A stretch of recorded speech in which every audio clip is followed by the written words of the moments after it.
বিধায়ক পার্থ ভৌমিককে এবার টিকিট দিয়েছে তৃণমূল। লোকসভা ভোটে লড়াই করতে চলেছেন ব্যারাকপুর লোকসভা কেন্দ্র থেকে পার্থ ভৌমিক।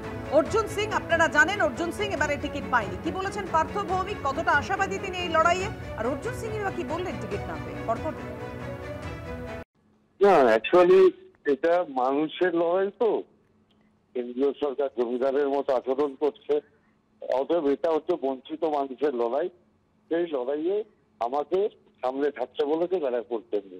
আমি ব্যারাকপুরের সবাইকে নিয়ে নিরন্ন মানুষের এই লড়াইটা মমতা ব্যানার্জির নেতৃত্বে লড়তে চাই, অভিষেক ব্যানার্জির সেনাপতিত্বে লড়তে চাই।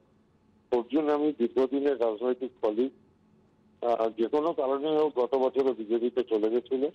এবছর এটাই ওর সাথে আমার কথা হয়েছে, আগেও এমপি ছিল, আমি মন্ত্রী ছিলাম, এখন আমি হয়তো এমপিতে দাঁড়াচ্ছি, যদি এমপি হয়ে যাই ভবিষ্যতে দল ওকে নিশ্চিতভাবে একটা সম্মানজনক জায়গায় রাখবে আমি বিশ্বাস করি এবং আশা করি।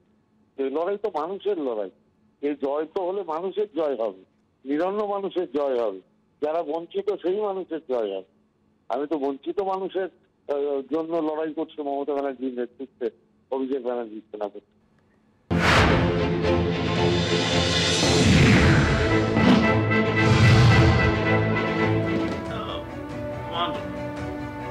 এক্সপেকটেশন আমাদের ছিল না।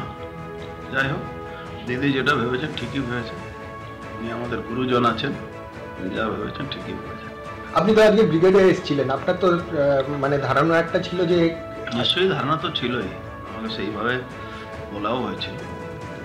যাই হোক, কোনো কারণ হতে পারে, যে কোনো কারণে উনি হয়তো বুঝতে পেরেছেন কি আমাকে আমি সেই যোগ্য নেই, তাই জানে দেয়। আপনার কার সাথে, মুখ্যমন্ত্রীর সাথে এবং আমাদের দলের সব টপ টুর সঙ্গে দুজন সঙ্গে আমার কথা হয়েছিল। আচ্ছা, শেষ কবে কথা হয়েছিল? সেটা এক্সাক্ট ডেট বলতে পারবো না, কিন্তু যাই হোক, ওটা নিয়ে আমার খুব মনে কোনো দুঃখ নেই। রাজনীতিতে এসব হয়, এটা সবাইকে মেনে চলবে।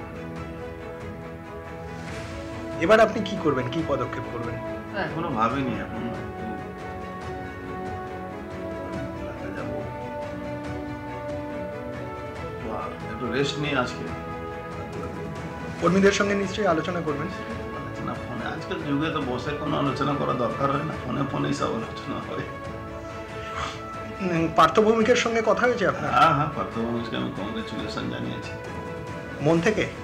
হ্যাঁ, আমি সব কাজ মন থেকেই করি, বিরোধিতাও মন থেকে করি, সাপোর্টও মন থেকে করি, কংগ্রেচুলেশনও মন থেকে।